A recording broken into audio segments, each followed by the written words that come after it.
अस्सलाम वालेकुम। Faisalabad programme news night के साथ मैं हूं आपका मेज़बान मोहम्मद बिलाल डुगर।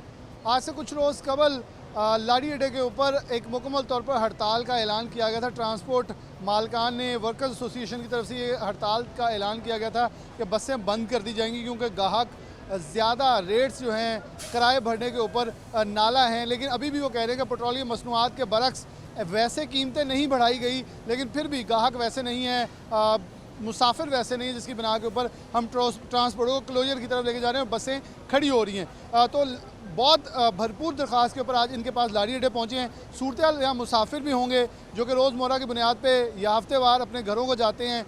मज़दूरों का शहर है, ताजरों का शहर है, सनतकारों का शहर है। तो इस वक्त शहर फैसलाबाद में ट्रांसपोर्ट का क्या हाल है? क्योंकि हमेशा से जब भी पेट्रोलियम मसनूआत ऊपर जाती हैं तो एक लफ्ज़ बोला जाता है ट्रांसपोर्ट माफिया।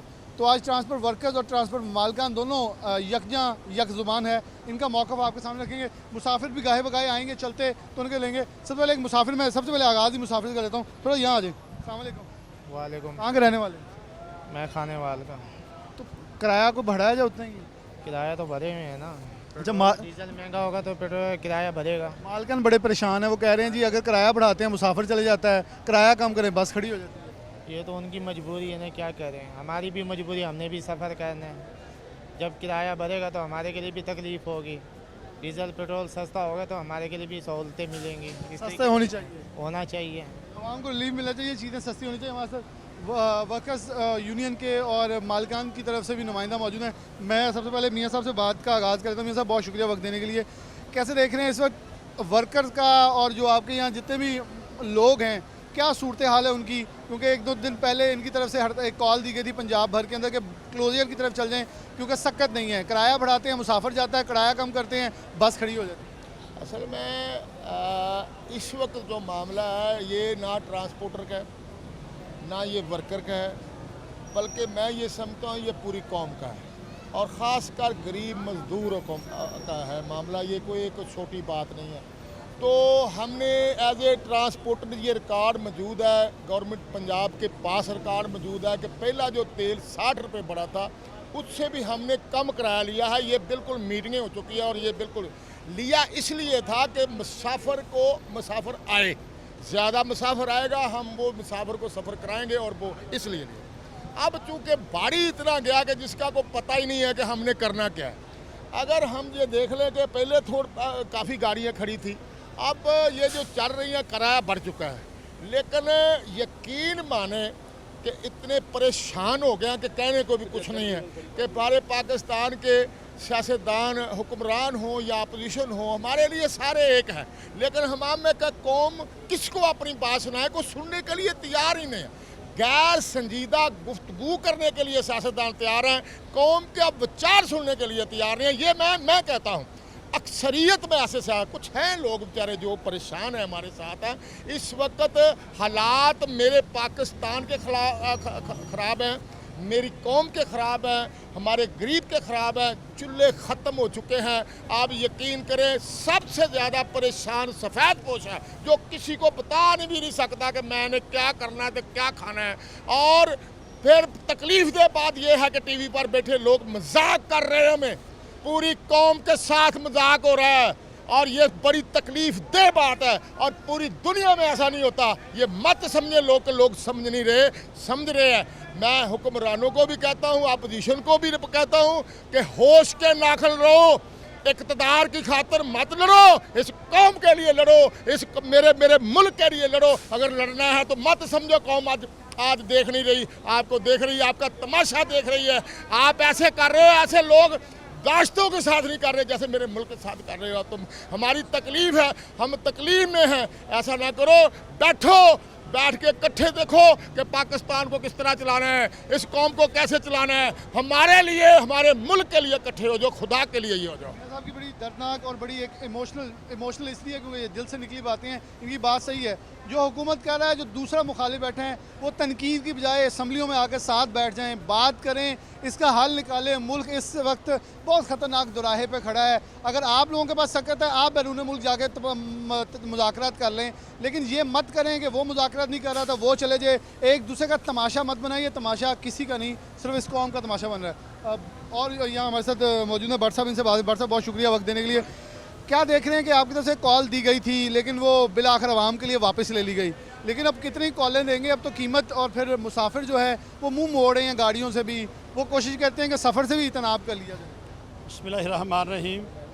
मैं तो अपना वज़ीर आज़म साहब अपील करांगा, ਇਹ ਆਪਣੇ ਹੱਥ ਵੇਖ ਕੇ ਤੇ ਮੈਨੂੰ ਸ਼ਰਮ ਆਉਂਦੀ ਏ। ਇਹ ਉਹ ਹੱਥ ਨੇ ਜਿਨ੍ਹਾਂ ਹੱਥਾਂ ਨਾਲ ਬਹਿ ਕੇ ਮੈਂ ਦੁਆ ਮੰਗਦਾ ਹਾਂ ਨਮਾਜ਼ ਪੜ੍ਹ ਕੇ, ਯਾ ਅੱਲਾ ਮੀਆਂ ਸ਼ਬਾਜ਼ ਸ਼ਰੀਫ ਆਜੇ ਤੇ ਹਾਲਾਤ ਸਹੀ ਹੋ ਜਾਣਗੇ। ਮੀਆਂ ਸਾਹਿਬ ਮੈਂ ਤੁਹਾਡਾ ਵਰਕਰ ਹਾਂ ਜਨਾਬ, ਤੁਹਾਡਾ ਨੁਮਾਇੰਦਾ ਵਾਂ, ਲੇਕਿਨ ਜਿਹੜੀ ਤੁਸੀਂ ਸਾਡੇ ਨਾਲ ਕਰਦੇ ਹੋ ਨਾ ਪਏ ਮੀਆਂ ਸਾਹਿਬ ਤੁਹਾਡੀ ਮਿਹਰਬਾਨੀ ਹੈ। ਅਸੀਂ ਮਜ਼ਦੂਰ ਲੋਕ ਹਾਂ, ਸਾਡੇ ਮਜ਼ਦੂਰ ਲੋਕ ਜਿਹੜੇ ਨੇ 2 ਟਾਈਮ ਦੀ ਨਹੀਂ 1 ਟਾਈਮ ਦੀ ਰੋਟੀ ਖਾ ਰਹੇ ਨੇ। ਇਹ ਜਨਾਬ ਅਸੀਂ ਕੋਈ ਮੰਗ ਪਿੰਨ ਕੇ ਰੋਟੀ ਨਹੀਂ ਖਾਣੀ, ਅਸੀਂ ਤੁਹਾਡੇ ਵਰਕਰ ਹਾਂ, ਲੇਕਿਨ ਜੋ ਤੁਸੀਂ ਸਾਡੇ ਨਾਲ ਕਰ ਰਹੇ ਹੋ ਉਹ ਪੰਜਾਬੀ ਜਾਂਦੇ ਨੇ, ਤੁਸੀਂ ਸਾਡੇ ਕੁੱਤਿਆਂ ਨਹੀਂ ਕਰ ਰਹੇ ਹੋ, ਤੁਸੀਂ ਉਹਨੂੰ ਇਨਸਾਨ ਨਹੀਂ ਸਮਝਿਆ। ਮੀਆਂ ਸਾਹਿਬ ਅੱਗੇ ਰਿਕਵੈਸਟ ਹੈ ਜਨਾਬ, ਪੂਰੇ ਪੰਜਾਬ ਦਾ ਸਾਡੇ ਤੇ ਫੈਸਲਾਬਾਦ ਫੈਡਰੇਸ਼ਨ ਦੇ ਭਾਰ ਹੈ, ਹੜਤਾਲ ਕਰੋ ਹੜਤਾਲ ਕਰੋ। ਅਸੀਂ ਯਾਰ ਕਿਰਾਇਆ ਵੀ ਨਹੀਂ ਵਧਾਉਣਾ, ਕਿਰਾਇਆ ਵਧਾ ਕੇ ਕੀ ਕਰਨਾ ਅਸੀਂ? ਇਹ ਜਿਹੜੇ ਮਜ਼ਦੂਰ ਨੇ ਗਰੀਬ ਲੋਕ ਨੇ ਜਿਹੜੇ ਸਾਡੇ ਤੋਂ ਟਰਾਂਸਪੋਰਟ ਕੋਲ ਉਹ ਬੰਦੇ ਆਉਂਦੇ ਨੇ ਜਿਹੜੇ ਵਿਚਾਰੇ ਜਿਹਨਾਂ 2 ਬੱਚੇ ਹੋਣ, ਜਿਨ੍ਹਾਂ ਕੋਲ ਸਮਾਨ ਹੋਵੇ, ਸਾਡੇ ਕੋਲ ਕੋਈ ਸੀਨੀਅਰ ਬੰਦਾ ਨਹੀਂ ਆਉਂਦਾ। ਜਿਹੜੇ ਅਫਸਰ ਨੇ ਜਿਹੜੇ ਅਮੀਰ ਲੋਕ ਨੇ ਉਹ ਲੈਂਡ ਕਲੋਜ਼ਰ ਪਜਾਰਤ ਜਾਂਦੇ ਨੇ। ਤੇ ਮੈਂ ਮੀਆਂ ਸਾਹਿਬ ਕੋਲ ਗਿਆ ਵੀ ਜਿੰਨੀਆਂ ਤਵੱਕੋ ਨੇ ਜਨਾਬ ਤੁਹਾਡੇ ਅੱਗੇ ਹੱਥ ਜੋੜ ਕੇ ਤੁਹਾਨੂੰ ਲਿਆਂਦਾ ਸੀ, ਅਗਰ ਤੁਸੀਂ ਜਨਾਬ ਸਹੀ ਮਸਲਾ ਨਾ ਚਲਾਇਆ, ਮੀਆਂ ਸਾਹਿਬ ਅगर नहीं चलता तो हाथ जोड़ के तुम साढ़े वापस हो जाओ, सानू शर्मिंदगी होती है। मैं भट्ट साहब आपसे बात करूँगा, नहीं ज़रा पीछे बस दिखा दें, ये बस यहाँ से जा रही है, यही इन लोगों का मुतालबा है कि बस के अंदर सिर्फ महज 10 से 15 मुसाफिर नज़र आ रहे हैं। पूरी बस जो है वो मुकम्मल तौर पर खाली जो नज़र आ रही है। और ये यहाँ से अगर मैं इसका अड्डा देखूँ, यहाँ से लाहौर जाने वाली बस है जी, ये यहाँ से लारी अड्डे से रवाना हुई है और मुकम्मल तौर पर बस के अंदर इसमें मुसाफिर ना होने के बराबर हैं। बट साहब इसी के ऊपर मुझे याद है, मैं इसलिए पॉइंट को हाईलाइट किया, ये आपका हड़ताल की कॉल थी कि किराए बढ़ाएं तो मुसाफिर चले जाता है, कम करें तो हम चले जाते हैं। ਇਹ ਜਨਾਬ ਅਸੀਂ ਹੜਤਾਲ ਦਾ ਪ੍ਰੋਗਰਾਮ ਬਣਾਇਆ ਸੀ, ਮੈਂ ਤੁਹਾਨੂੰ ਦੱਸਿਆ ਨਹੀਂ, ਫਿਰ ਸਾਨੂੰ ਸ਼ਰਮ ਆ ਗਈ, ਸਾਨੂੰ ਗੈਰਤ ਆ ਗਈ, ਸ਼ਾਇਦ ਸਾਡੇ ਲੀਡਰਾਂ ਨਹੀਂ ਹੁੰਦੀ। ਅਸੀਂ ਨਵਾਜ਼ ਸ਼ਰੀਫ ਦੇ ਵਰਕਰ ਹਾਂ, ਅਸੀਂ ਕੱਲ੍ਹ ਸਾਨੂੰ ਲੋਕਾਂ ਨੇ ਲਾਹਨਤਾਂ ਪਾਈਆਂ PTI ਜਾਣਾ, ਪਰ ਕਹੇ ਬੇਹਯਾਓ ਸ਼ਰਮ ਕਰੋ, ਬੇਸ਼ਰਮੋ ਹੜਤਾਲ ਕਰਨ ਲੱਗੇ। ਹੁਣ ਉਹੀ ਨਵਾਜ਼ ਸ਼ਰੀਫ ਸੀ, ਉਹੀ ਸ਼ਬਾਜ਼ ਸ਼ਰੀਫ ਜਿਹਨੂੰ ਮਿੰਨਤਾਂ ਕਰ ਕਰ ਆਉਂਦਾ ਜੇ। ਤੇ ਮੀਆਂ ਸਾਹਿਬ ਤੁਹਾਡੀ ਮਿਹਰਬਾਨੀ ਹੈ, ਇਹ ਲੋਕ ਗਰੀਬ ਪਿਸ ਗਏ ਨੇ। ਮੀਆਂ ਸਾਹਿਬ ਤੁਹਾਡੇ ਉਹਨਾਂ ਕੋਈ ਕਰਪਸ਼ਨ ਵੀ ਨਹੀਂ ਘਟੀ। ਚਲੋ ਮਹਿੰਗਾਈ ਤੁਸੀਂ ਕਰਪਸ਼ਨ ਹੀ ਨਾ ਹੁੰਦੀ, ਕਰਪਸ਼ਨ ਵੀ ਨਹੀਂ ਕੰਟਰੋਲ ਹੋਈ, ਮਹਿੰਗਾਈ ਵੀ ਨਹੀਂ ਕੰਟਰੋਲ ਹੋਈ। ਆ ਸਾਡੇ ਜਿਹੜੇ ਮਜ਼ਦੂਰ ਲੋਕ ਨੇ ਨਾ, ਯਕੀਨ ਕਰੋ ਸਵੇਰੇ ਸਵੇਰੇ ਲਾਰੀ ਡੇ ਆਉਂਦੇ ਆ ਨਾ, ਅਸੀਂ ਇੱਕ ਟਾਈਮ ਦੀ ਬੰਦੇ ਰੋਟੀ ਖਾ ਰਹੇ ਨੇ। ਮੀਆਂ ਸਾਹਿਬ ਤੁਸੀਂ ਤਾਂ 3 ਟਾਈਮ ਰੋਟੀ ਖਾਂਦੇ ਹੋਗੇ। ਮੈਂ ਆਬ ਸ਼ੇਰ ਨੂੰ ਕਹਿਣਾ ਚਾਹੁੰਦਾ, ਤੂੰ ਭੁੜਕਣਾ ਫੈਸਲਾਬਾਦ ਸਰਾਣਾ ਸੁਨਾਵਲਾ, ਤੂੰ ਵਜ਼ੀਰੇ ਦਾਖਲ ਹੈ ਤੇ ਯਾਰ ਤੂੰ ਫੈਸਲਾਬਾਦ ਤੋਂ ਕਮ ਸੇ ਕਮ ਜਿਹੜੀ ਇੰਨੀ ਕਰਪਸ਼ਨ ਲੁੱਟਮਾਰ ਹੋ ਰਹੀ ਹੈ, ਸਾਡੇ ਟਰਾਂਸਪੋਰਟਾਂ ਨੇ ਇੰਨਾ ਜ਼ੁਲਮ ਹੋ ਰਿਹਾ। 3.5 ਸਾਲ ਲੱਗੇ ਛਿੱਤਰ ਖਾਦੇ ਨੇ ਅਸੀਂ PTI ਦੌਰ 'ਚ, ਹੁਣ ਵੀ ਸਾਨੂੰ ਉਹੀ ਪੈ ਰਹੇ ਨੇ। ਨਾ ਕੋਈ ਸੈਕਟਰੀਏਟ ਕੰਮ ਕਰਦਾ, ਨਾ ਕੋਈ ਅਫਸਰ ਕੰਮ ਕਰਦਾ, ਨਾ ਕੋਈ ਸਾਡੇ ਗੱਡੀਆਂ ਰੂਟ ਬਣਦੇ ਨੇ, ਨਾ ਕੋਈ ਪਾਸਗਾ। ਅਸੀਂ ਪਰੇਸ਼ਾਨ ਹਾਂ। ਸਾਡੀ ਪਿੱਛੇ ਜਾ ਕੇ ਵੇਖ ਲਓ, ਸਾਡੀ 80% ਸਾਡੀ ਟ੍ਰੈਫਿਕ ਜਿਹੜੀ ਸਰਵਿਸ ਹੈ ਨਾ ਅਸੀਂ ਬੰਦ ਕਰ ਛੜੀ ਹੈ। ਇਹ 20-25% ਚਲਾਈ ਹੈ ਲੋਕਾਂ ਵਾਸਤੇ। ਕੋਈ ਸੈਕਟਰੀਏਟ ਇਹ ਭਾਰੇ ਜੁਰਮਾਨੇ ਕਰਦਾ, ਹਰ ਮਹੀਨੇ ਮੱਥੇ ਵੀ ਲੈਂਦਾ। ਫੈਸਲਾਬਾਦ DCO ਸੁੱਤਾ, ਚੀਫ ਸੈਕਟਰੀ ਸੁੱਤਾ। ਕੱਲ੍ਹ ਮੈਂ ਚੀਫ ਸੈਕਟਰੀ ਟਰਾਂਸਪੋਰਟ ਨੇ ਫੋਨ ਕੀਤਾ, PTI ਸੈਕਟਰੀ ਨੇ ਫੋਨ ਕੀਤਾ। ਅਫਸਰਸ਼ਾਹੀ ਤਾਂ ਖਤਮ ਹੋ ਗਈ ਹੈ। मियाँ साहब जो तुम निज़ाम चलाना है, तो सफाई तला के आज तक हर चीज़ चेंज करनी पड़ेगी, हर चीज़ चेंज करनी पड़ेगी। आवाम परेशान है। अस्सलाम वालेकुम जी। वालेकुम कर दो रिक्शा ड्राइवर हैं की हालात तो आ गए थे, कहते जी किराए ਵਧਾਈਏ तो मुसाफिर चले जाते हैं, अगर घटाइए तो फिर ਅਸੀਂ घर चले जाते हैं कि यही सूरत हाल। बिल्कुल ऐसे रही है। शहबाज शरीफ ਉਹਨਾਂ ਸਾਹਿਬ ਨੂੰ ਮੀਆਂ ਸਾਹਿਬ ਨੂੰ ਕੱਪੜੇ ਚਾਹੀਦੇ ਹੈਗੇ ਆ, ਉਹ ਕੱਪੜੇ ਅਸੀਂ ਦੇਣ ਵਾਸਤੇ ਤਿਆਰ ਹੈਗੇ। ਗਰੀਬਾਂ ਦੇ ਕੱਪੜੇ ਲਵਾਉਣੇ ਉਹਨੇ ਕੁਆਸ਼ ਲਾਉਣ ਵਾਸਤੇ ਤਿਆਰ ਹੈਗੇ। ਉਹਨਾਂ ਦਾ ਇੱਕ ਮੌਕਫ ਆ ਕਿ ਜਾਂਦੇ ਹੋਏ ਮੁਆਹਦੇ ਇੰਨੇ ਔਖੇ ਕਰਕੇ ਗਏ IMF ਨਾਲ ਕਿ ਅਸੀਂ ਵੀ ਮਜਬੂਰ ਹਾਂ, ਮੌਇਸ਼ਤ ਕਮਜ਼ੋਰ ਦੇ ਕੇ। ਮਾਸ਼ੇ ਕੰਟਰੋਲ ਨਹੀਂ ਹੈਗੀ ਤੁਹਾਡੀ, ਤੂੰ ਛੱਡ ਦੇ ਹੁਕੂਮਤ। ਇਲੈਕਸ਼ਨ ਲੇਕਿਨ ਹੁਣ ਕੌਣ ਆਊਗਾ? ਹੈ ਹੁਣ ਕੌਣ ਆਊਗਾ? ਇਲੈਕਸ਼ਨ ਚ ਆਉਣ, ਮੈਦਾਨ ਦੇ ਵਿੱਚ ਆਉਣ, ਮੈਦਾਨ ਚ ਆਉਣ ਵੀ ਜਿਹੜਾ ਭੱਜਦੇ ਨੂੰ ਬਾਣ ਇੱਕੋ ਜਿਹਾ ਭੱਜਣੇ ਜਿਹੜਾ ਜਿੱਤਦਾ ਉਹ ਆ ਜਾਏ। इलेक्शन की तरफ इनका कहना है कि चले जाना चाहिए, लेकिन मेरे ख्याल में आपकी बात अपनी जगह, लेकिन मैं अगर थोड़ा सा तकनीकी तौर पे देखूं तो हम इस वक्त इलेक्शन के मुतहम्मल नहीं, हम इस वक्त एक जो भट्ट साहब ने बात की थी, जो मियाँ साहब ने बात की, हम यकजा होने के मुतहम्मल हैं कि अब एक मेज पे जब तक नहीं बैठेंगे तो इस मुल्क को ठीक करना मुश्किल हो जाएगा। मेरे ख्याल में मियाँ नवाज शरीफ ने जो मुशर्रफ के लिए बयान दिया कि उनको मुल्क आने की इजाज़त देनी चाहिए, ऐसे बयान पाकिस्तान तहरीक इंसाफ, नून लीग, पीपल्स सबकी तरफ से आने चाहिए ताकि सब एक बार इस मुल्क के लिए इकट्ठे हो जाएं। तो मेरे ख्याल में चंद दिन का मामला है, सारे मामला हल हो जाएंगे। और इतने सरमायाकार पाकिस्तान के अंदर बैठे हैं जो डॉलर बाहर निकालें या पैसा बाहर इस मंडी के अंदर डालें, जैसे बहुत बड़े बड़े नाम जिन्होंने ऐलान भी किया हम डॉलर देंगे और हम अरबों रुपया इस मॉइशर में डालेंगे तो मुल्क बेहतर हो सकता है। लेकिन थोड़ा सा एहसास है इन गरीबों का अगर कर लें तो। अस्सलाम वालेकुम जी वालेकुम सलाम। आप कैसे देख रहे हैं कि बिलाशुबा अगर हड़ताल की तरफ जाएंगे तो जो जिनको अगर ट्रांसपोर्ट मिल रही है वो भी मिलना बंद हो जाएगी। ट्रांसपोर्ट तो पहले बहुत कमज़ोर। करके हम हड़ताल कर नहीं सकते ना। हड़ताल करें तो गरीब का चूल्हा तो बिल्कुल बंद हो जाएगा। हड़ताल नहीं कर सकते। हम तो इल्तिजा कर सकते हैं कि ये तेल को घटाएं, चलो हमारा पहिया तो चलता रहे ना। तो अब सवारी भी नहीं है, किराया तेल भी इतना बढ़ गया है। हमारा सियालकोट का रूट है, तकरीबन को 42,000 का तेल लगेगा, ठीक है, फेरा लगेगा 30,000 का। को मालिक इतना अमीर तो नहीं है को अपनी जेब से 12-14 हज़ार रुपया देगा, तो गाड़ियाँ खड़ी करेंगे ना। 1,45,000 रुपये की टायरों की जोड़ी है।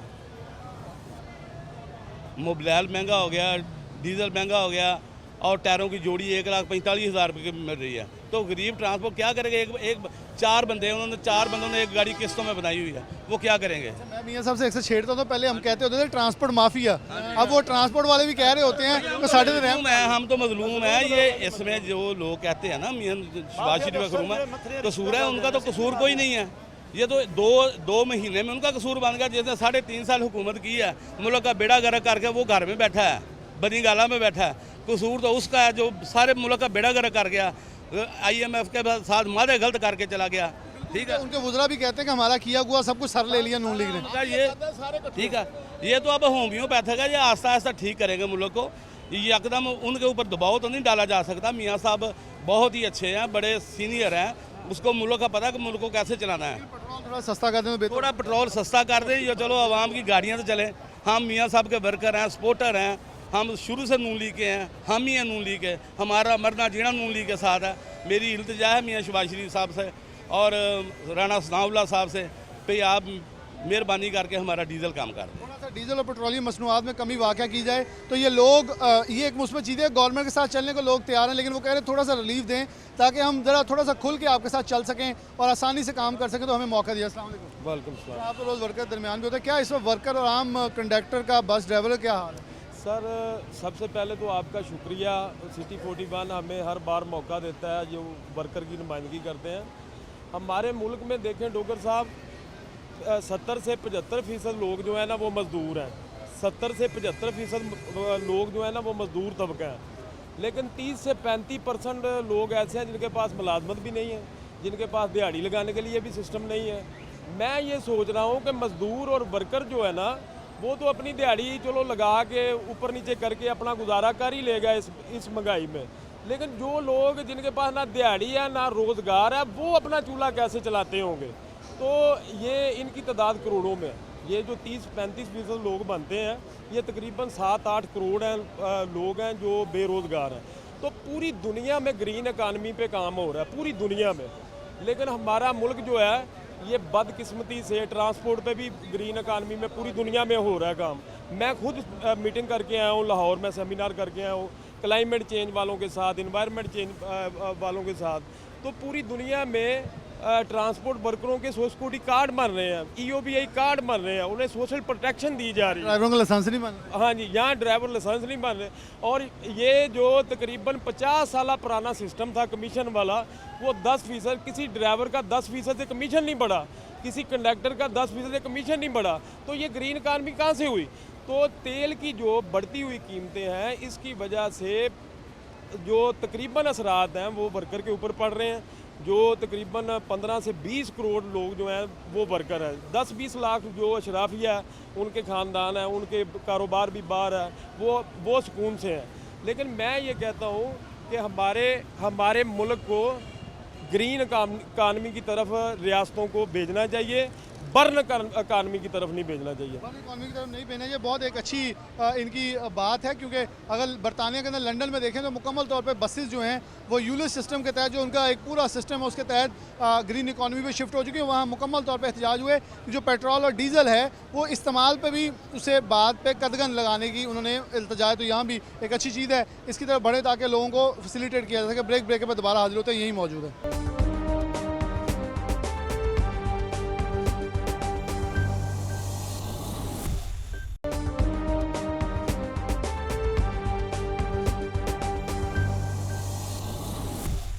वेलकम बैक नाज़रीन, दोबारा से प्रोग्राम के अंदर खुशामदीद कहते हैं। हम लारी अड्डे के मौजूद हैं, आवाम से बात करें। अस्सलाम वालेकुम जी। वालेकुम सलाम व रहमतुल्लाह। आप भी लारी अड्डे में होते हैं? लारी अड्डे में होते हैं, क्या काम करते हैं? मैं ड्राइवरी कर कितने सालों से कर रहे हैं? मैं सन 1979 से। क्या हालात वाक़यात हैं, किराए बढ़ाए तो इधर से आम वर्कर होता है, क्योंकि लाड़ी अड्डे पे गरीब आदमी ने सफ़र करना, आम आदमी ने, एसी वाले दूसरी तरफ चले जाते हैं, वो जितना भी बढ़ जाए अफोर्ड कर सकते हैं, लेकिन यहाँ बड़ी तंगी है। वो साहब सीजन है, वो ही आदमी जाता है जो सुलझा होता है एसी में। जो गरीब आदमी है वो तो नॉन एसी में जाता है। तो डीजल बढ़ गया तो किराया बढ़ गया, किराया बढ़ गया तो गरीब आदमी रुल गया। जब खाने पीने की शराब जितनी है, आटा रोटी तो खानी है ना, घ्यो है, दालें हैं, जो भी है, सब्ज़ी है, इनके रेट बहुत ज़्यादा है। किधर के लिए चलाते हैं? मैं हर तरफ सियालकोट में जाता हूँ इस वक्त। कितने मुसाफिर जा रहे हैं आजकल? कोई नहीं मुसाफिर, शाम को तेल नहीं पूरा होता, हमें खाना नहीं मिलता। जो कमीशन बनेगी तो हमें पैसे मिलेंगे ना, किराया कैश बढ़ेगा तो किराया मिले। सड़कों में बसा भजाई जो बसा भजा रहे हैं, शाम को आते हैं, तेल भी नहीं पूरा हुआ, हमारी तनख्वाह तो नहीं, हमने तो कमीशन लेनी होती है। कहते हैं जी डीजल नहीं पूरा हुआ तो आपको कहाँ से कुछ दिहाड़ी दें। तेल पूरा ना हुआ तो आपको कहाँ से दें? अस्सलाम वालेकुम जी, क्या करते हैं आप? हम गाड़ी के कनेक्टर हैं, क्या कहाँ के लिए चला रहे हैं? सियालकोट कितना मुसाफिर जा रहे हैं? मैंने अभी लाहौर की गाड़ी देखी है। में ओनली सिर्फ 20-25 आदमी होते हैं जिनके किराए से किराया भी नहीं पूरा होता, तेल भी नहीं पूरा होता। अवाम बहुत तंग है, परेशान है, 10-10 रुपये से अवाम लड़ रही है। अवाम के ये हालात हैं। मालिक गाड़ी अभी अगर आपसे पूछे जितने का तेल है उतना किराया बढ़ा है? किराया तो बढ़ रहा है, रोज़ किराए बढ़ रहे हैं, रोज़ तेल बढ़ रहा है, लेकिन उसके बावजूद गाड़ी का तेल नहीं पूरा हो रहा। मालिकों की डिमांड नहीं पूरी हो रही, अमला परेशान है, सवारियां परेशान है। लिहाजा हुकूमत से यही अपील है कि इसके हल के लिए कुछ सोचा जाए, वरना हुकूमत हथियार फेंक दे और फौज के हवाले कर दे मुल्क। इससे बेहतर फैसला और नहीं हो सकता। नहीं हो सकता, वो कहते हैं गवर्नमेंट छोड़ दे, अगर नहीं कुछ होता। अस्सलाम वालेकुम, क्या करते हैं आप? मजदूरी यहीं लाड़ी डोबे? नहीं, मजदूरी के लिए आया था, मजदूरी नहीं मिली, वापस आ गई। चल कहाँ के रहने वाले? कोट अद्दू अद्दू के रहने वाले। जी जी। क्या लग रहा है कि यहाँ किराए नामे ज़्यादा हैं या कम है? किराया बहुत ज़्यादा है कि कम का है। जहाँ 600 रुपये किराया था, 1000 रुपये किराया ले रहे हैं। ये कह रहे हैं कि किराए बढ़ाते हैं तो फिर मुसाफिर नहीं आता, वो देता नहीं है, कम करते हैं तो बस खड़ी हो जाती है। ये तो हुकूमत को सोचना चाहिए ना, गरीब बंदे ने आना है मजदूरी के लिए, उसने बाहर भी निकलना है। जब उसको इतनी महंगाई में मजदूरी नहीं मिलेगी तो वो खुदकशी नहीं करेगा तो और क्या करेगा। और क्या करें, ये ज़रा नहीं, ये भी बस दिखा दें। ये पीछे से सारी सीटें इसकी खाली हैं इस वक्त। ये अब चविंडा टाइम है, जो सब सवारियों से भरा होता था अब बिल्कुल खाली जा रहे हैं। इनका तेल नहीं पूरा हो रहा है। हम नवाज शरीफ से अपील करते हैं, हथियार फेंक दो और फौज के हवाले मुल्क कर दो। फौजी हुकूमत सबसे बेहतर है। इनका कहना जी अक्सरी हुकूमत हमारे लिए काबिल कबूल है। अच्छा, आप बता रहे थे तो गुजारा नहीं होगा, मजदूरी जब नहीं होगी, ना चल रही है ना चले। एक मिनट बात दूसरों से कर, क्या अपील क्या करेंगे गवर्नमेंट? बस कोई अब अल्फाज ही नहीं है कुछ बोलने के। जब बंदा मजबूर हो जाए तो कोई अल्फाज ही नहीं रहते हैं। मेरे 10 बच्चे हैं, मजदूरी भी नहीं मिली, 8-10 दिन से ख्वार होके वापस जा रहा हूँ। 8-10 दिन से मजदूरी नहीं मिली और 10 बच्चों के वालिद साहब हैं, वो कह रहे हैं जी मैं इस पर मजबूर हो गए, वापस कोट अद्दू जा रहा हूँ। आप भी यहाँ लाड़ी क्या गाड़ी चलाते हैं? नहीं, मैं बुकिंग करता हूँ। अच्छा, आप तो रोज़ की बुनियाद पर जब टिकटें बढ़ा रहे हैं तो कोई आके कहता नहीं है आई सब की करी जाती? ਰੋਟੀ ਲੋਕੀ ਪਿੱਟਦੇ ਆ ਜੀ। ਲੋਕੀ ਕਹਿੰਦੇ ਅਸੀਂ ਇੰਨੇ ਪੈਸੇ ਕਿੱਥੋਂ ਦਈਏ। ਜਿੱਥੇ 400-300 ਲੱਗਦਾ ਉੱਥੇ ਲੋਕੀ 200 ਰੁਪਏ ਦਿੰਦੇ। ਜਿੱਥੇ 300-400 ਲੱਗਦਾ 200 ਰੁਪਏ ਲੋਕੀ ਦਿੰਦੇ ਆ। ਰੋ ਕੇ ਫਿਰ ਸਾਨੂੰ ਲੈਣੇ ਪੈਂਦੇ ਮਜਬੂਰੀ ਨੂੰ। क्या जो रेट फिक्स करते हैं उससे नीचे भी किए जा सकते हैं? जब एक नहीं आता तो गाड़ी तो अब लेके जानी, क्योंकि मैंने यहाँ अभी 2-3 गाड़ियाँ देख ली खाली जा। ऐसे ही करना पड़ता है जी, थोड़े लेके लोगों से, जो कोई गरीब आदमी किसी के पास नहीं भी होते उसको भी लेके जाना पड़ता है। लोगों की अभी भी, जैसे बहुत सारे ट्रांसपोर्टर हैं, वर्कर्स हैं, उनकी अपील है, उनकी अभी भी उम्मीदें हैं कि साबिक़ हुकूमत की कुछ नाअहली से इनके ऊपर वज़न पड़ा है, लेकिन ये ठीक कर सकते हैं। लेकिन ये चाहिए 15 से 20 दिन में कुछ बेहतर कर दें ताकि आवाम उम्मीद जो है वो ना टूटे। अगर टूट गई तो फिर इनके साथ भी कोई खड़ा नहीं होगा। 40 ਸਾਲ ਤੋਂ ਅਸੀਂ ਇਹੋ ਜਿਹੀ ਦੇਖ ਰਹੇ ਹਾਂ। ਜਿਹੜੀ ਵੀ ਹੁਕੂਮਤ ਆਈ ਹੈ ਉਹਨੇ ਆਵਾਮ ਦਾ ਕੋਈ ਨਹੀਂ ਸੋਚਿਆ। ਇਹਨਾਂ ਦਾ ਪਿਓ ਇੱਕੋ ਹੀ ਆ, ਇਹਨਾਂ ਦੇ ਨਾਵਾਂ ਦਾ ਫਰਕ ਆ। PTI ਆ ਤੇ ਨੂਨ ਲੀਗ ਆ ਤੇ ਫਲਾਣੀ ਆ ਤੇ ਫਲਾਣੀ ਆ। मेरे ख्याल अगर इकट्ठे बैठने को हो सकता बेहतरीन। ਹਾਂਜੀ, ਇਕੱਠੇ ਬਹਿਣ ਜਾਂ ਜਿੱਦਾਂ ਅੱਗੇ ਮੁਸ਼ਰਫ ਦੌਰ ਸੀ ਤੇ ਬਿਹਤਰੀਨ ਨਿਜ਼ਾਮ ਚੱਲਦਾ ਰਿਹਾ, ਜ਼ਿਆਦ ਦੌਰ ਸੀ ਬਿਹਤਰੀਨ ਨਿਜ਼ਾਮ ਚੱਲਦਾ ਰਿਹਾ। ਇਹ ਸਿਆਸਤਦਾਨ ਸਾਰੇ ਹੀ ਚੋਰ ਆ, ਇਹਨਾਂ ਦੇ ਵਿੱਚ ਕੋਈ ਬੰਦੇ ਦਾ ਪੁੱਤਰ ਨਹੀਂ ਹੈ। इनमें से कोई इनका कहना है कि सही चल नहीं रहा, आवाम के लिए मुश्किल पैदा करने सामने। ਸਰ ਜੀ ਅਸੀਂ ਇਹ ਕਹਿ ਰਹੇ ਹਾਂ ਕਿ ਜਿਹੜੇ ਬੇਰੋਜ਼ਗਾਰ ਲੋਕ ਨੇ ਇਹਨਾਂ ਵਾਸਤੇ ਤਾਂ ਕੁਝ ਅਹਿਸਾਸ ਹੋਣਾ ਚਾਹੀਦਾ ਹੈ ਹਕੂਮਤ ਨੂੰ ਵੀ ਕੁਝ ਇਹਨਾਂ ਦੇ ਬਾਰੇ ਸੋਚਣ। ਹੁਣ ਮੈਂ ਬੈਠਾ ਮੈਨੂੰ ਕਹਿੰਦਾ ਯਾਰ 50 ਰੁਪਏ ਤੇਰੇ ਕੋਲ ਹੈ ਤੇ ਮੇਰੇ ਕੋਲ ਕਿਰਾਇਆ ਕੁਝ ਮੈਂ ਪੂਰਾ ਕਰਨਾ, ਚਲੋ ਮੈਂ ਤਾਂ ਉਹਦਾ ਕਿਰਾਇਆ ਦੇ ਦਾਂਗਾ, तो गरीब मस्कीन लोग किस तरह गुजारा करें? टिकट काट नहीं टिकट नहीं काटता, मैं तो मुसाफिर हूं, मियाँ वाली के मियाँ वाली में है वो। रेट ज्यादा नहीं, उसको बहुत ज़्यादा रेट है ना जी, रेट है कम है, रेट बहुत ज़्यादा है जी। तो वो कह रहे हैं अगर रेट ना बढ़ाएं हमारा तेल नहीं पूरा होगा। कौन कहते हैं? ट्रांसपोर्ट नहीं, तेल तो फ़र्ज़ किया 20 रुपये बढ़ा है ना, तो इसने 100 रुपया किराया बढ़ा दिया, वो तो नहीं हक बनता इनका। वो कह रहे हैं गाड़ियाँ देखें यहाँ से खाली जा रही हैं, हम बड़े परेशान हैं, हम हड़ताल कर देंगे मुसाफिर वैसे रुल जाएंगे। गाड़ियाँ तो जा रही हैं, लेकिन गरीब लोग किधर जाएगा फिर? किराया तो बढ़ा रहे हैं ना, उनके पास इतनी मजदूरी नहीं है कुछ। 120 रुपये डीजल बढ़ गया, 120 रुपये। देखिए मैं ये कह रहा हूँ मुसाफिर का सारा गुस्सा आप लोगों के ऊपर है। अब आप कह रहे हैं 120 डीजल बढ़ गया, वो कह रहे हैं नहीं जी किराया 200 गुना बढ़ गया। देख लेना किराया तो बड़ा कोई अब रक्शे वाला ही है ना सर जी, हम तो मियाँ वाली कितना किराया मियाँ वाले का नहीं पता, लाहौर का है, लाहौर का 350, पहले 200 था, फिर 250 हो गया, फिर 300 हो गया। सरगोदे आए 750 रुपया उन्होंने लिया है, ठीक है, 550 रुपये आगे ले मियाँ वाली से सरगोदा जी जी, मियाँ वाले से 750 रुपये लिया है। वो कहते हैं यार बैठना बैठो, नहीं बैठना तो ना सही। सूरत बड़ी गंभीर है क्योंकि ट्रांसपोर्टर कह रहे हैं हम अपनी परेशानी के रक्शे वाले हैं ना सर, रक्शे वाले को बैठते हैं ना, एक स्टाफ है वो कहते हैं 60 रुपये दें, अभी स्टाफ पे हम किराया देंगे, चिंची वाला। अब गरीब लोग किधर जाएँ जी? बिल्कुल जी, वो भी कह रहे हैं अगर हम थोड़ा किराया कम कर लेते चिंची खड़े हो जाते। मैं ये कह रहा हूँ चिंची वालों का कसूर नहीं है, कोई हुकूमत को इसके बारे में सोचे, गरीब लोग जो जितने भी हैं ना उसके बारे में सोचे। उम्मीद है ये बेहतर कर सकते हैं कुछ, अल्लाह ही करे बेहतर, हमें तो उम्मीद नहीं है। उम्मीद अल्लाह से है जी, अल्लाह ही बेहतर करता बेशक। वैसे चाचा जी आगे आ जाओ थोड़ा, अस्सलाम वालेकुम। कितों रहने वाले हो? मैं चंद रहना जाना वापस आए हो जी, मैं चकवाल जा रहा मजदूरी वास्ते। ਉੱਥੇ ਮਜ਼ਦੂਰੀ ਤੁਹਾਡੀ ਹੈ ਵਾ जी ਕੀ ਕਰਦੇ ਹੋ? मैं उत्थे ड्राइविंग करदा सर। ਕੀ ਹਾਲਾਤ ਵਾਕਿਆਤ ਹੈ, ਕਿਰਾਏ ਸਹੀ ਹੈ ਜਾਂ ਜ਼ਿਆਦਾ ਵਾ? अभी तो जा रहे हैं सर, देखो ਵੈਸੇ ਰੂਟੀਨ ਦੇ ਵਿੱਚ ਜਿਹੜੀ ਇਸ ਵੇਲੇ तीन तो पहले 600 लेंदे सी जी, हुण 1000 रुपये कर दो ਚਕਵਾਲ जी सर। ਤੇ ਤੁਸੀਂ ਉਹਨਾਂ ਕੋਈ ਟਿਕਟ ਵਾਲਿਆਂ ਨਾਲ ਬਹਿਸ ਨਹੀਂ ਕਰਦੇ ਕਿ ਥੋੜਾ ਕਿਰਾਇਆ ਘਟਾ ਦਿਓ? सर की फिर कहते जी गड्डियां साथ डीजल बहुत महंगा हो गया, असी की करिए, साड़ी मजबूरी है। मजबूरी है जी आवाम की, वो कह रहे हैं जी अगर उनसे बात करते हैं तो वो अपनी मजबूरी जो है जाहिर करते हैं। अस्सलाम वालेकुम। अस्सलाम जी, कहाँ के रहने वाले? सियालकोट जा रहे हैं जी, जा रहे हूँ। किराए बढ़े हैं या बस एवं मुसाफिर कह रहे हैं बढ़ गए? किराया ज़ाहिर है बढ़ गए हैं, जब डीजल का रेट बढ़ गया है, पेट्रोल बढ़ गया तो किराए भी बढ़ गए। अब तो किराए वाले ये भी कह रहे हैं कि हमारे साथ कोई पहले होता था कि हम किराया कम नहीं करते थे जब थोड़ा नीचे था कीमतें, लेकिन अब कोई आके हमसे बहस करते हैं हम 10-20 रुपये छोड़ भी देते हैं, मुसाफिर बैठ जाए क्योंकि बसें खाली जा रही हैं। ज़ाहिर सी बात है, इन बेचारों की मजबूरी है, खाली बसें तो नहीं लेके जाएंगे ना, मुसाफिर तो निकल नहीं रहा है। हाँ, वहाँ सियालकोट में या क्या करते हैं? मैं मुलाजिम हूँ, सरकारी मुलाजिम? जी जी। क्या मतलब सरकारी मुलाजमी की तनख्वाह बढ़ी है, आपको तो मुबारक हो। फिर ये कह रहे हैं जी देखो तनख्वाह बढ़ी है, तनख्वाह बढ़ी है जी, 15% टोटल तनख्वाह बढ़ी है, उधर से डीजल जो है वो इकट्ठा 100 रुपये से ज़्यादा बढ़ गया। आवाम की परेशानियाँ हैं, आवाम कह रही जी परेशानी हमारी एक तरफ है तो। अस्सलाम वालेकुम अम्मा जी। वालेकुम सलाम। कितों रहने वाले? ਅਸੀਂ ਲਲਕਾਣੇ ਦੇ ਤੁਸੀਂ ਚੱਲੇ ਹੋ ਨਾ? ਚੱਲੇ ਆ। ਕਿਰਾਏ ਬਹੁਤ ਹੈ ਜਾਂ ਘੱਟ ਆ? ਕਿਰਾਇਆ ਬਹੁਤ ਜ਼ਿਆਦਾ ਵਧਾ ਤੇ ਇਹਨਾਂ ਨੂੰ ਅੱਲਾ ਭਲਾ ਕਰੇ ਇਹਨਾਂ ਦਾ।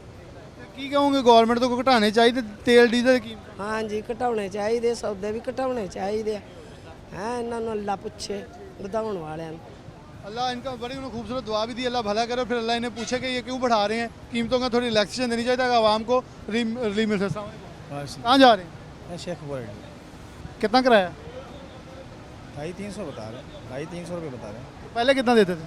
पहले कम थे, 200 रुपये। सही है, 250-300 से ज़्यादा। महंगाई की वजह से हालात कुछ इस तरह हो गए हैं, सब्र करना। आपके ख्याल में किसी गलती? पहले जब पेट्रोल 10-15 या डीजल बढ़ता था तो ये किराया बढ़ाते लोग चीखते थे कि किराया बढ़ाता, हम लोग इन्होंने भी कुछ नहीं कहते पे। हाँ जी सर, साहब मजबूरियाँ सबको पता है, इंसान क्या कर सकता है, जिस तरह हालात हों उस तरह चलना पड़ता है, सब्र करके।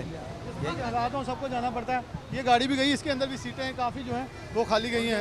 रिक्शा चलाने वाले सी लोग हाँ, सानू सवारी किराया नहीं देंदी, पेट्रोल 150-250 60-60 रुपये ली जाती। भाएं ने कसम लै लो सवारी गल पै जाती है, सवारी का किराया सानू देंदी नहीं। किन्नी रैत नाल बसां दा ठीक आ, ਜਿਹੜੇ ਕਿਰਾਇਆ ਲੈ ਵੀ ਰੋਈ ਜਾਂਦੇ ਕਹਿੰਦੇ ਸਾਨੂੰ ਕੁਝ ਨਹੀਂ ਲੱਭਾ। ਬਸ ਇਦਾਂ ਹੀ ਆ ਨਾ, ਹਰ ਬੰਦਾ ਆਪੋ ਆਪਣੀ ਸੁਣਾ ਰਿਹਾ ਵਾ। ਗੱਲ ਇਹ ਕਿ ਤੇਲ ਦਾ ਬਜਟ ਸਾਨੂੰ ਕੁਝ ਲੱਭੇਗਾ ਅਸੀਂ ਕਮਾਵਾਂਗੇ, ਤੇ ਸਾਨੂੰ ਕੁਝ ਨਹੀਂ ਲੱਭਣਾ, ਰੋਡ ਤੇ ਸਵਾਰੀ ਤਾਂ ਹੈ ਨਹੀਂ, ਤੇ ਜਿਹੜਾ ਕੋਈ ਰਹਿੰਦਾ ਖੁੰਦਾ ਉਹ ਸਾਡਾ ਵੈਸੇ ਨਹੀਂ। ਇਹ ਸਾਡਾ ਸਵਾਲ ਹੈ। 200 ਰੁਪਏ ਦਾ ਮੇਰਾ ਚਲਾਨ ਹੋਇਆ, 100 रुपए का मैं गेड़ा लै गया, 200 रुपए का मेरा वाल्डर ने चलान करता। मैं उन्होंने मिन्नतां कीतियां कि यार हालात बहुत खराब आ, मेहरबानी चलान तो माफ़ी दे दे। उन्हें 1 मिनट मारिया, मेरा चलान करता। हुण दसो मैनूं 200 का गेड़ा गया, 100 का पेट्रोल सड़ गया, चलान करा के आ वेले आ गए। की हालात आ साडे? गवर्नमेंट तो फिर अपील है कि मुसाफिर भी नहीं है इत्थे। गवर्नमेंट नूं की कि साडे माड़े बंदियां दा रिलीफ करन, सानूं कोई रिलीफ देण, कोई सानूं तेल दे लो तो साडा कोई माड़ा मोटा ख्याल करन। सानूं हर पासे ही डज पाती है। आवाम को रिलीफ दिया जाए। यहाँ मेरे ख्याल में कुछ अदारे जैसे इन्होंने वार्डन का एग्जाम्पल दी, CTO साहब से गुजारिश होगी ताकि वार्डन बिलाशुबा अपना टारगेट पूरा करें, लेकिन इन लोगों का जो गरीब और मतवसत तबका उसका थोड़ा सा ख्याल करें कि किसी तरफ से तो आवाम को थोड़ी सी ठंडी हवा, इतनी गर्मी के अंदर ठंडी हवा रब की तरफ से तो बारिश की शक्ल में जो ठंडी हवाओं में आ रही है, लेकिन किसी माल या जो जगीरदार कह लें या कोई साहिब हैसियत कह लें उन तरफ से मिलता दिखाई नहीं दे रहा, वहाँ से मिल जाना चाहिए। जी वालेकुम। कहाँ जा रहे हैं? ननकाना साहब। कितना किराया? ननकाना सर 2 दिन पहले तो 120 ही, अज 250 हो गया। किराए वध रहे हैं जब सही बात है? बहुत ज़्यादा वध गए ने सर, मर गई वाम, कोई हालात नहीं है। डीजल भी वध गया, पेट्रोल भी वध गया, बहुत ज़्यादा किराया वध गया। कि अपील की करूँगी गवर्नमेंट तो कि साबिक़ हुकूमत सी वो भी रगड़ा ला गई, ये आए है तो इत्थे ही वध रहा वा, आवाम कहते उम्मीद रखे, फिर इन्होंने अगर रखे तो बेहतरी कर सकते। बस जी मर्जी है हुकूमत दी जी, ज्यादती है, माड़े बंदे मर रहे ने, इकट्ठे हो जाना चाहिए। मजदूरी नहीं वध रही, कोई चीज़ नहीं वध रही, पेट्रोल डीजल चीज़ां वध रही ने, माड़ा बंदा मर गया थां ते। माड़ा बंदा माड़ा है जी। आवाम के पास इस वक्त सकत नहीं है, वो किसी और के पास है। यहाँ ठीक है, अस्सलाम वालेकुम। कितनी टिकटां कटन दे ਲਈਏ ਚੌਕਾ ਦਿੰਦੇ ਆ ਤੁਸੀਂ ਬੜੀਆਂ ਟਿਕਟਾਂ ਚੱਕੀ ਜਾ ਰਹੇ, ਖੈਰ ਕੋਈ ਵੀ ਨਹੀਂ ਚੱਕੀ, ਤੇਲ ਨਾਲ ਚੱਕਣੀਆਂ। ਉਹ ਕਹਿੰਦੇ ਆਵਾਮ ਕਹਿੰਦੀ ਜੀ ਕਿਰਾਏ ਵਧਾ ਕੇ ਸਾਡਾ ਥੇ ਕਰਤਾ। ਤੇਲ ਮਹਿੰਗਾ ਹੋਣਾ ਤਾਂ ਕਿਰਾਏ ਵਧਣੇ ਆ ਭਾਈ। ਕਿੰਨੇ ਕੁ ਵਧਾਏ?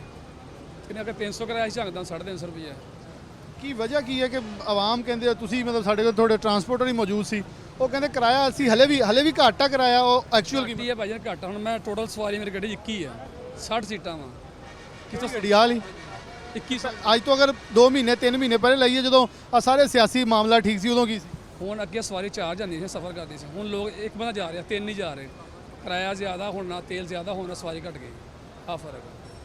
हालात तो वाकई बड़े इस वक्त गंभीर होते हैं। उन्होंने बताया जी हम अपने पास से तो कुछ नहीं कर पा रहे और कुछ ना कर पा रहे ना कुछ कह पा रहे हैं। अस्सलाम वालेकुम। वालेकुम। बस थोड़ी नहीं जी, ਤੁਸੀਂ ਕੰਡਕਟਰ ਡਰਾਈਵਰ ਕੀ ਹੋ? नहीं जी हाकर हैं जी। ਅੱਛਾ ਹਾਕਰ। ਤੇ ਤੁਹਾਨੂੰ ਕਿੰਨੀ ਕੁ ਲੱਭਣ ਦੇਈ ਹੁਣ ਅੱਜ ਕੱਲ ਕਮਿਸ਼ਨ? ਕਮਿਸ਼ਨ ਕੀ ਕਰੀਏ ਜੀ, ਸਾਡੇ ਤਾਂ ਚੁੱਲ੍ਹੇ ਬੰਦ ਹੋ ਗਏ ਨੇ। ਇਹ ਕਾਹਦੀ ਹਕੂਮਤ ਆਈ ਹੈ? ਤੇ ਇਹਨਾਂ ਤਾਂ ਬੜਾ ਹੀ ਕਿਹਾ ਸੀ ਕਿ ਅਸੀਂ ਹੁਕਮਰਾਨ ਅੱਛੇ ਆ ਜੀ, ਦਾਅਵੇ ਕਰਕੇ ਆਏ ਸੀ।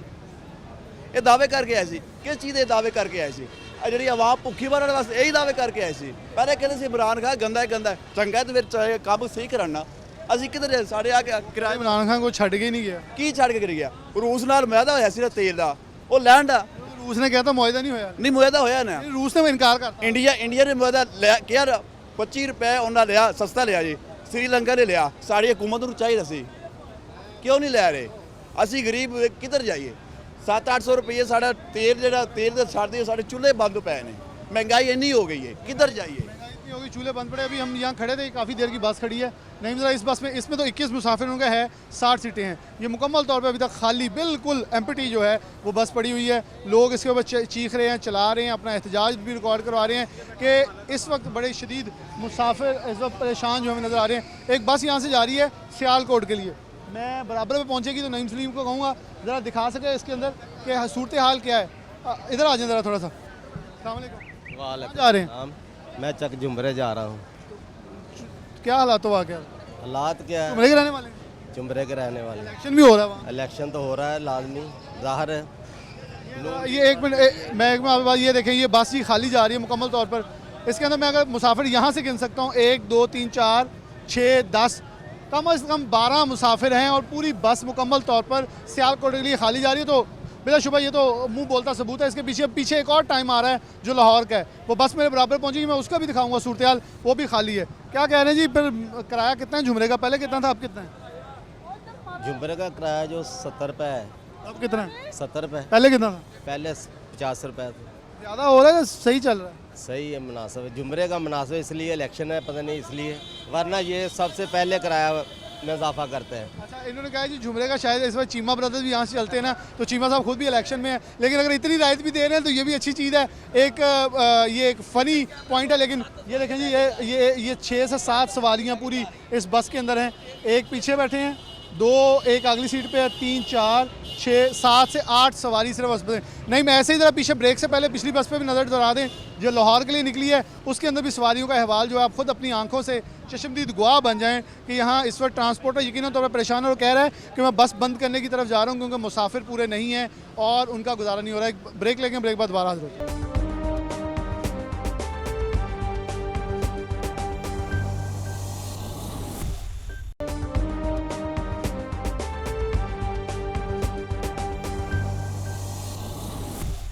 वेलकम बैक नाज़रीन, दोबारा से प्रोग्राम के अंदर खुशामदीद कहते हैं। लाड़ी अड्डे के अंदर मौजूद हैं, बसें पीछे खड़ी हैं, खाली बसें मुँह चढ़ा रही हैं। रमज़ान मिर्ज़ा साहब हमारे सीनियर डिस्ट्रिक्ट रिपोर्टर जो हैं एडमिनिस्ट्रेशन के मौजूद हैं। मिर्ज़ा साहब बहुत शुक्रिया वक्त देने के लिए। आप भी इस प्रोग्राम को गाहे बगाहे करते रहे हैं, क्या हालात वाक़त इस वक्त देख रहे हैं आवाम के अंदर? क्योंकि मेरे ख्याल में इन्हीं दिनों में कुछ दिन पहले आपने मेरी गैर मौजूदगी में प्रोग्राम किया भी, आवाम के अंदर गम गुस्सा तब भी था, तब 30 से 40 रुपये 60 रुपये बढ़ा, लेकिन इस वक्त ट्रांसपोर्टर इस हद पे हैं, किराया बढ़ाएं तो ये मुसाफिर चले जाता है, किराया कम करें तो बस खड़ी हो जाती है और बसें खाली जा रही हैं। इस सूरत हाल को कैसे आप जायज़ा लेंगे कि इधर एक्सपोर्टर्स, ट्रांसपोर्टर्स, कारोबारी तबका हर कोई परेशान है कि इस वक्त पूरा मुकम्मल तौर पर सर्कुलर डिस्टर्ब नज़र आ रहा है? बिलाल बहुत शुक्रिया। बिलाल, इस वक्त सूरत हाल ये दिखाई दे रही है कि हर बंदे ने अपने सफ़र को महदूद करने के ऊपर जो है वो सोच विचार शुरू कर दी है।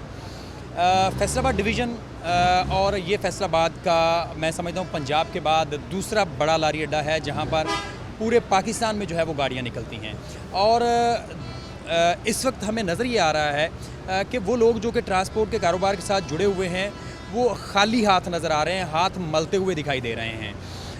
आपने यकीनन इस प्रोग्राम के ज़रिए जो किरायों में इजाफ़ा हुआ है उसके ऊपर नज़र डाली होगी, लेकिन मैं एक छोटी सी बात करना चाहूँगा कि कम से कम 3 कैटेगरी की ट्रांसपोर्ट चलती है।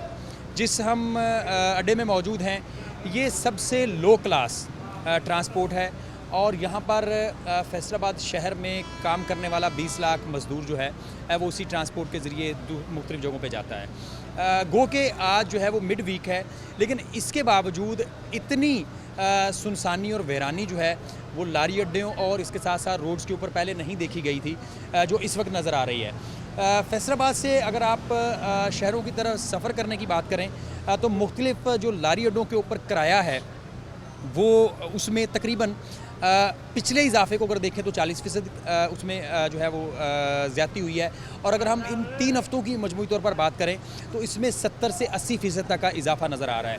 और इस इजाफे ने जो सफ़र करने वाला है उसको घरों के अंदर मुक़य्यद कर दिया है और जो ट्रांसपोर्टर है वो मुंह पे हाथ रख के इंतज़ार कर रहा है। और ट्रांसपोर्टर तो शायद उस हद तक मुतासर नहीं होगा, हमारे इर्द गिर्द जो इस वक्त वर्कर मौजूद हैं ये इस महंगाई की वजह से पिसेंगे। उसकी वजह यह है कि जब हर बंदा अपने सफ़र को महदूद करेगा तो इसका अल्टीमेट इफ़ेक्ट जो होगा वो ट्रांसपोर्ट वर्कर के ऊपर आएगा। मैंने अगर गोजरा का सफ़र करना है और एक दरमियाने जो दर्जे की बस है उसके ऊपर उसका आने जाने का किराया 500 रुपये हो गया है और हफ्ते में मुझे 4 दिन जाना है, तो इसका मतलब यह है कि 2000 रुपया तो मेरा इससे निकल गया। वो ट्रांसपोर्टर वो मुसाफिर जो डेली की बुनियाद पे आ जा रहा था वो अब सोच रहा है कि फैसलाबाद में कहीं ना कहीं कोई एक कमरा किराए पे लिया जाए और रोटी रोज़ी जो है वो सैलानी से ले ली जाए और जो आने जाने का किराया है कम से कम उससे बचा जा सके। मैं थोड़ा सा आगे बढ़ूँगा, 40% तक गुड्स ट्रांसपोर्ट का किराया भी बढ़ा है जिससे तरसीलात महंगी हो जाएंगी। कल को हमें आटा चीनी सब कुछ महंगा दिखाई देगा क्योंकि तरसीलात डीजल का बड़ा इम्पैक्ट आएगा। लेकिन क्या लग रहा है कि IMF की 1 अरब की किस्त के ऊपर जो उम्मीदें वाबस्ता हैं वो आने से कुछ बैक गेयर लगने की उम्मीदें वाबस्ता हैं? क्योंकि जिस हद तक पॉजिटिवली या बड़े पुरअतमाद तरीके से रेट बढ़ा रहे हैं तो इनको लग रहा है कि वापसी की उम्मीद इनके पास है।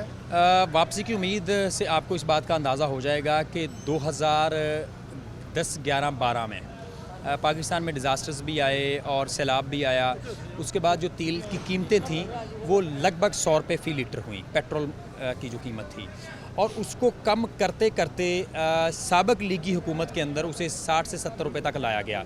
इसका मतलब ये है कि 30 रुपये कीमत को कम करने के लिए पाकिस्तानी हुकूमत को तकरीबन 6 से 7 साल लगे। अब जबकि कीमतें जो हैं वो डीज़ल की कीमतें 264 रुपये तक चली गई हैं, पेट्रोल की कीमतें 233 रुपये तक चली गई हैं, आप समझते हैं कि ये 1 डेढ़ 2 महीने 3 महीने में चलेगा। मैं नहीं समझता कि अगली 2 हुकूमतें भी तेल की मसनूआत की कीमतें जो हैं वो अगले 10 सालों के अंदर भी 100 रुपये से नीचे ला सकें। एक खुशखबरी है कि जो एल रिफाइनरीज हैं इंटरनेशनल, उन्होंने अपनी जो कोविड के अंदर प्रोडक्शन थी कम की थी, प्रोडक्शन बढ़ा दी है, वापस नॉर्मल लाइफ की तरफ आ गए हैं। तो अगर उस प्रोडक्शन बढ़ने से बैरल नीचे आता है तो फिर तो ऑटोमेटिकली कोई नवीद इस पाकिस्तानी कौम के लिए होगी, क्योंकि गवर्नमेंट भी बारहा कह रही है, जैसे IMF का कर्जा, चाइना से जो 3 अरब के करीब वादा हुआ है, सऊदी अरब से कोई कुछ अरबों का वादा हुआ है, कुछ टर्की से वादा हुआ है, तो एक वफद इस वक्त कतर में बैठा है। तो इन चीज़ों की, क्योंकि IMF के ऊपर ये डिपेंडेंट है, IMF आते हैं तो ये अपने सारे पैसे हमारे अकाउंट में फेंकेंगे, तो फिर मामला कुछ, क्योंकि हमें आवाम को वो हकीकत दिखानी जो शायद आवाम को परेशानी से हटके कुछ और दिखा। मसला ये है कि क्या आलमी कीमतों को ही देख के हम हर दफ़ा कीमतों की तेल की कीमतों में इजाफा या कमी करते हैं? ऐसा नहीं होता। हम अपने जो मुआशी हालात हैं उनको देखते हुए ये फ़ैसला कर रहे होते हैं कि हमने कीमतों को कहाँ पे रखना है। इसमें कोई शक नहीं कि जब बैनुल-अक़वामी सतह पर कीमतों में इजाफा होता है, फ़ी बैरल की कीमत ऊपर या नीचे जाती है, तो पाकिस्तान में कीमतें जो हैं वो असरअंदाज होती हैं। लेकिन जब इंटरनेशनल मार्केट के अंदर तेल सस्ता हो रहा होता है तो जो इर्द गिर्द हमारे सादा ट्रांसपोर्टर और यहाँ वर्कर मौजूद हैं, उन्हें कोई ख़बर नहीं होती कि इंटरनेशनल मार्केट में क्या कीमतें हैं, लेकिन उससे ज़रूर इम्पैक्ट आएगा। लेकिन ये एक बात है कि 100 रुपये तक, 125 रुपये तक कीमतों को लाने में कई साल लग जाएंगे, जिस वजह से शहरी जो है ये अब इस बात के लिए तैयार रहें कि महंगाई के एक नए बाब का आगाज़ हो रहा है और इसका इम्पैक्ट जो है वो ओपन मार्केट में आएगा। मसला ये है कि गवर्नमेंट जो इस वक्त मौजूदा गवर्नमेंट है, इनके पास ओपन मार्केट में शेयर खुर नोश की कीमतों को कंट्रोल करने के लिए बड़ा स्ट्रॉन्ग मैकेनिज़्म है। लेकिन जिस तरह आपने भी जिक्र किया कि गुड्स ट्रांसपोर्ट ने जो है वो ऐलान किया है 40% इजाफे का, उसका अल्टीमेट इम्पैक्ट जो है ओपन मार्केट में मौजूद शेयर खुर नोश के ऊपर आएगा और शहरी जो है वो तैयार रहें कि मुश्किल फ़ैसले ये कर लिए हैं। बजट का जब नफाज होगा तो एक और महंगाई जो है वो नज़र आएगी, तो शहरी जो है वो इस वक्त तैयार रहें कि वो अपने अखराजात के ऊपर कट लगाने की बजाय अल्टरनेटिव जो सोर्स ऑफ इनकम है उसके ऊपर जाएं, वरना घर बार चलाना जो है वो मुश्किल हो जाएगा। घर बार चलाना मुश्किल होगा। मेरे सामने बड़ी तफसील से चीज़ें को सामने रखी हैं कि अल्टरनेट सोर्स ऑफ इनकम की तरफ देखना चाहिए। और ख़ास तौर पर एक बड़ी उन्होंने अहम बात जो है वो सामने रखी है कि आने वाले दिनों में 125, 150 तक तो 150 से 250 तो हो सकता है, लेकिन 125 या 100 वाली उम्मीद बहुत दूर दिखाई देती है अब।